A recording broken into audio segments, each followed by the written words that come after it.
बात है 5 जून 2023 की। हैदराबाद के राजीव गांधी इंटरनेशनल एयरपोर्ट की पुलिस स्टेशन में एक व्यक्ति आता है। उस व्यक्ति ने सफेद कलर के पुजारी वाले वस्त्र पहने हुए थे। माथे पर चंदन का लेप और टीका लगाया हुआ था। यह पुलिस स्टेशन आकर पुलिस से कहता है कि उसका नाम अयागरी साईं कृष्णा है, जो सरूर नगर इलाके के मंदिर का पुजारी है, और यहाँ पर वह अपनी 30 साल की भांजी कुरुंगती अप्सरा की मिसिंग रिपोर्ट लिखवाने के लिए आया है। वो पुलिस को डिटेल में बताता है कि आज से लगभग 2 दिन पहले यानी कि 3 जून 2023 को उसने अपनी भांजी को सरूर नगर इलाके से अपनी गाड़ी में पिक किया था और उसको लगभग 20 किलोमीटर दूर शमशाबाद इलाके में ड्रॉप किया था, क्योंकि वहां से उसे अपने दोस्तों के साथ एक पार्टी में जाना था। अब 3 तारीख की पूरी रात बीत जाती है। 4 तारीख का दिन और रात बीत जाती है, लेकिन अभी तक कुरुंगती अप्सरा का ना तो मोबाइल स्विच ऑन हुआ है। वो कहाँ है, किसके साथ है, इसके बारे में कुछ भी मालूम नहीं चल रहा है और इसीलिए वह उसकी मिसिंग रिपोर्ट फाइल करना चाहता है।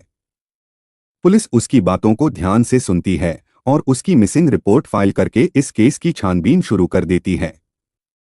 देखिए, दिखने में तो यह केस बहुत ही सिंपल सा लग रहा है कि एक 30 साल की लड़की जिसका नाम कुरुंगती अप्सरा है, वो मिसिंग हुई है। उसके मामा यानी कि साईं कृष्णा उसकी मिसिंग रिपोर्ट लिखवाने के लिए पुलिस स्टेशन में आए हैं। लेकिन यकीन मानिए, ये केस जितना सिंपल और सीधा लग रहा है उतना सिंपल और सीधा है नहीं। इस केस में बहुत से ट्विस्ट एंड टर्न आने वाले हैं, जिनको जानने के बाद आप लोग हैरान रह जाएंगे। इसलिए इस वीडियो को आप लोग अंत तक जरूर देखें और अगर हमारे चैनल पर नए हैं तो चैनल को सब्सक्राइब करना ना भूलें। नमस्कार दोस्तों, मैं विनय कुमार। अब पुलिस इस केस की छानबीन शुरू कर देती है। सबसे पहले कुरुंगती अप्सरा के घर जाया जाता है, जहां पर कुरुंगती अप्सरा की मां मिलती है, जिससे सारी बातें पूछी जाती हैं।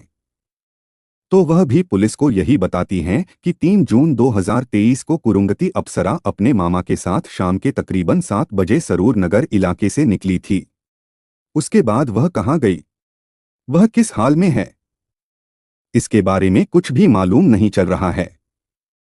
अब पुलिस यहां पर कुरुंगती अप्सरा के मामा के बताए अनुसार सरूर नगर इलाके से लेकर शमशाबाद इलाके तक को टारगेट करती है। यह तकरीबन 20 से 21 किलोमीटर का इलाका था। जैसा कि साईं कृष्णा यानी कि इस लड़की के मामा ने पुलिस को बताया था कि उसने सरूर नगर से अपनी भांजी को पिक किया था और शमशाबाद में उसको ड्रॉप किया था। तो इस बीच में जितने भी सीसीटीवी कैमरे लगे हुए थे, पुलिस उन सभी की सीसीटीवी फुटेज कलेक्ट करना शुरू कर देती है और उन फुटेज को बारीकी से देखा जाता है, जिसमें पुलिस को मिलता है कि 3 जून 2023 के शाम के तकरीबन 7 बजे अप्सरा नाम की ये लड़की अपने मामा साईं कृष्णा के साथ गाड़ी में बैठती हुई दिखाई देती है और यह सरूर नगर इलाके में ही उनकी गाड़ी में बैठी थी। उसके बाद 10 से 15 किलोमीटर तक सीसीटीवी कैमरों में वह गाड़ी जाते हुए दिखाई देती है। सीसीटीवी कैमरे की फुटेज को जूम करके देखा जाता है तो आगे की सीट पर साईं कृष्णा गाड़ी चला रहे थे और बराबर में कुरुंगती अप्सरा भी बैठी हुई थी। यहां तक सारी चीजें बिल्कुल अच्छी तरह से मैच हो रही थीं, लेकिन जो उनकी ड्रॉप लोकेशन थी यानी कि शमशाबाद का इलाका, उससे तकरीबन 3 किलोमीटर पहले से वह गाड़ी कैमरे में दिखना बंद हो गई थी। पुलिस को शुरू में लगा कि शायद उन्होंने सीसीटीवी में कोई फुटेज मिस कर दी है, इसलिए बार बार उन सीसीटीवी फुटेज को देखा जाता है, लेकिन कई बार देखने के बावजूद भी अंतिम 3 किलोमीटर के इलाके में साईं कृष्णा की वह गाड़ी कहीं भी दिखाई नहीं देती है। अब पुलिस फिर से साईं कृष्णा को पुलिस स्टेशन में बुलाती है और कहती है कि एक बार फिर से याद कीजिए कि आपने अपनी भांजी को कहां पर ड्रॉप किया था, क्योंकि अंतिम 3 किलोमीटर में आपकी गाड़ी कहीं भी दिखाई नहीं दे रही है।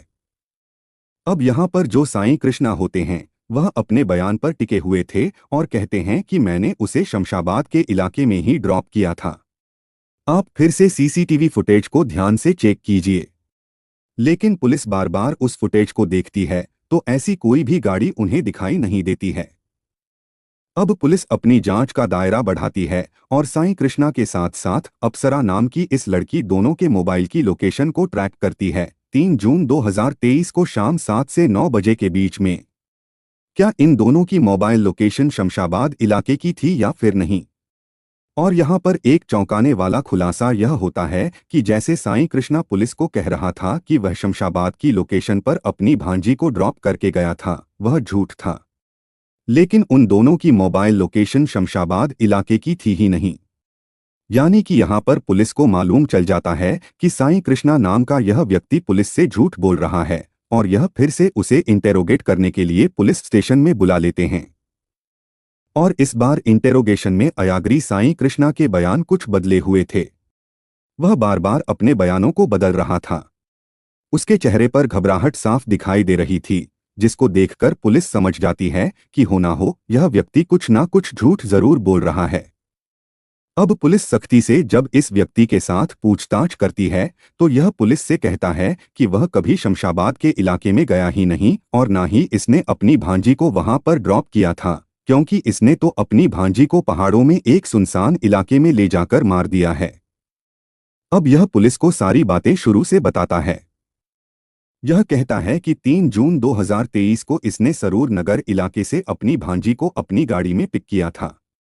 उसके बाद यह चलते गए और बाद में एक सुनसान पहाड़ी पर जाकर इन दोनों के बीच में किसी बात पर झगड़ा हुआ, जिसके चलते इसने एक बड़े पत्थर से अपनी भांजी के चेहरे पर वार किया और उसके सिर पर वह तब तक वार करता रहा जब तक वह मर नहीं गई और उसकी सांसें चलनी बंद हो गई।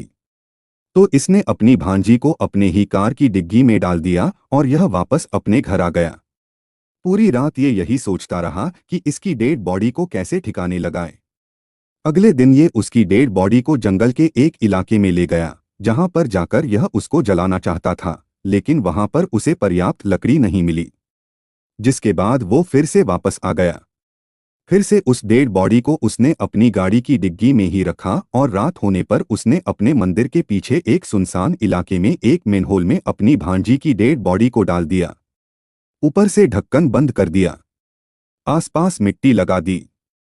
लेकिन अगले दिन आकर जब वह देखता है तो उस मेनहोल से थोड़ी थोड़ी स्मेल आ रही थी, जिसके चलते उसने एक मजदूर को बुलाया और उस मेनहोल के चारों तरफ कंक्रीट और सीमेंट की चिनाई करा दी, जिससे यह स्मेल बाहर ना आ सके, और उसे ढकने के लिए ऊपर से कुछ मिट्टी भी डलवा दी। अब पुलिस उसके बताए अनुसार उसके मंदिर के पीछे के उस इलाके में जाती है जहां पर उसने अपनी भांजी की डेड बॉडी को दफनाया था। उस मेनहोल को खोला जाता है और वहां पर खुलते ही उन्हें अंदर मिलती है कृंगती अप्सरा की डेड बॉडी। वो डेड बॉडी को बाहर निकालते हैं और उसे पोस्टमार्टम के लिए भेज देते हैं। लेकिन सवाल अभी भी यह बना हुआ था कि आखिर एक मामा अपनी भांजी की इतनी दर्दनाक हत्या कैसे कर सकता है और इस हत्या के पीछे का मोटिव क्या था। अब यह अयाग्री साईं कृष्णा नाम का व्यक्ति पुलिस को सब कुछ बताता है। यह पुलिस से कहता है कि इसकी उम्र 36 साल है, जबकि इसकी भांजी अप्सरा की उम्र 30 साल है। इन दोनों की उम्र में बहुत ज्यादा डिफरेंस नहीं था और पहले तमिलनाडु में यह साथ साथ ही रहा करते थे। उसके बाद यह MBA करके हैदराबाद आ गया था। इसकी शादी हो गई थी और इसके 2 बच्चे भी हैं। इसका जीवन बहुत ही अच्छा चल रहा था, लेकिन कुछ सालों के बाद जो अप्सरा है वो भी अपनी मां के साथ हैदराबाद आ गई थी। और यहाँ पर फिर से जो अप्सरा है और यह साईं कृष्णा नाम का व्यक्ति है, इन दोनों में मेलजोल बहुत बढ़ गया था। और क्योंकि यहाँ पर साईं कृष्णा और अप्सरा दोनों हम उम्र के ही थे, तो इन दोनों में बहुत जल्दी अट्रैक्शन हो जाता है और यह अट्रैक्शन प्यार का रूप ले लेता है, और ऐसे ही चलते चलते यह प्यार हवस में तब्दील हो जाता है। यानी कि यहाँ पर साईं कृष्णा नाम का यह जो मामा था, इसके अपनी ही भांजी के साथ अवैध संबंध थे। पिछले कई सालों से यह सिलसिला लगातार चलता आ रहा था, लेकिन पिछले कुछ महीने में कुछ ऐसा हुआ जिसके चलते साईं कृष्णा को ऐसा कदम उठाना पड़ा। वह पुलिस को कहता है कि दरअसल उनके इन अवैध संबंधों के चलते जो अप्सरा है वो गर्भवती हो गई थी और अब वह साईं कृष्णा के ऊपर शादी का दबाव बना रही थी। हालांकि अप्सरा अच्छे से जानती थी कि साईं कृष्णा की पहले से ही शादी हो रखी है, उसके 2 बच्चे भी हैं, लेकिन उसके बावजूद भी वह लगातार साईं कृष्णा यानी कि अपने मामा के ऊपर शादी का दबाव बना रही थी। लेकिन समाज में बदनामी के चलते और अपनी बीवी बच्चों के चलते साईं कृष्णा अप्सरा से शादी नहीं करना चाहता था।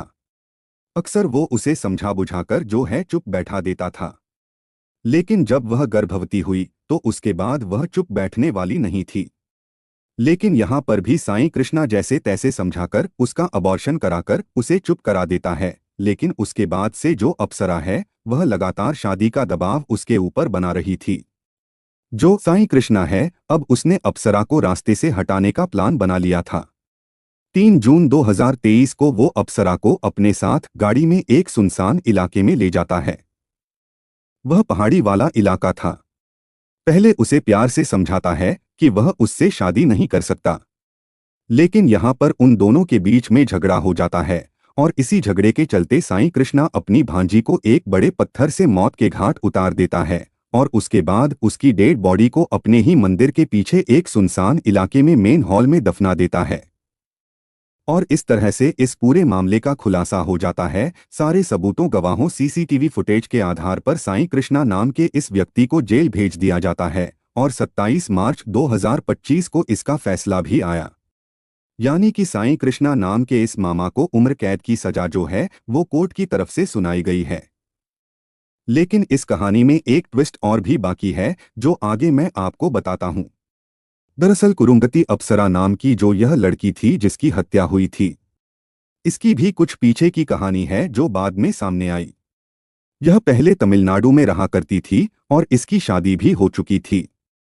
इसकी शादी कार्तिक नाम के एक लड़के से हुई थी जो एक सॉफ्टवेयर इंजीनियर था और बहुत अच्छा पैसा तमिलनाडु में कमाया करता था। लेकिन इनकी शादी कुछ दिनों बाद ही टूटने की कगार पर आ गई थी क्योंकि कुरुंगती अप्सरा नाम की यह लड़की अपनी मां को भी अपने साथ ही रखना शुरू कर देती है और क्योंकि कार्तिक बहुत अच्छा पैसा कमाता था तो यह उसके पैसे को बहुत ज्यादा उड़ाया करती थी और कार्तिक जब इसके लिए मना करता था तो इन दोनों में झगड़े होते थे। और यह झगड़े एक दिन इस कगार पर पहुंच गए कि कुरुंगती अप्सरा ने दहेज उत्पीड़न का केस कार्तिक के ऊपर लगा दिया। कार्तिक को इसके लिए जेल हो गई। वह कुछ दिनों तक जेल में रहा। केस चला, फिर उसको बेल मिल गई और बेल मिलने के बाद समाज में अपनी इज्जत खो देने के डर से कार्तिक ने अपनी जीवन लीला समाप्त कर ली थी। जिसके बाद से कुरुंगती अप्सरा और उसकी मां तमिलनाडु से भागकर हैदराबाद आ गई थी। यानी कि कुरुंगती अप्सरा का बैकग्राउंड भी कुछ बहुत ठीक नहीं था।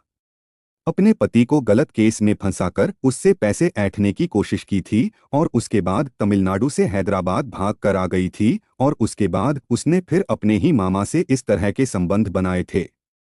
तो यहाँ पर मैं फैसला आपके ऊपर छोड़ता हूँ कि क्या कुरुंगती अप्सरा अपनी जगह सही थी?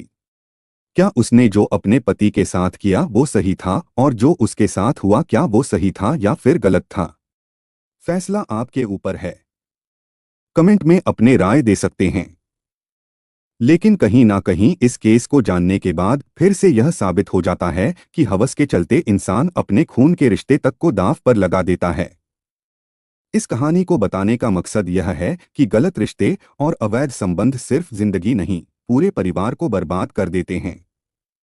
हवस और लालच के जाल में फंसकर इंसान अपनी इंसानियत और रिश्तों की मर्यादा खो देता है। ऐसे मामलों से सबक लें, नैतिकता और रिश्तों का सम्मान करें। अगर आपको यह वीडियो पसंद आया हो तो इसे लाइक, शेयर और चैनल को सब्सक्राइब जरूर करें ताकि ऐसी सच्ची कहानियां आप तक पहुंचती रहें।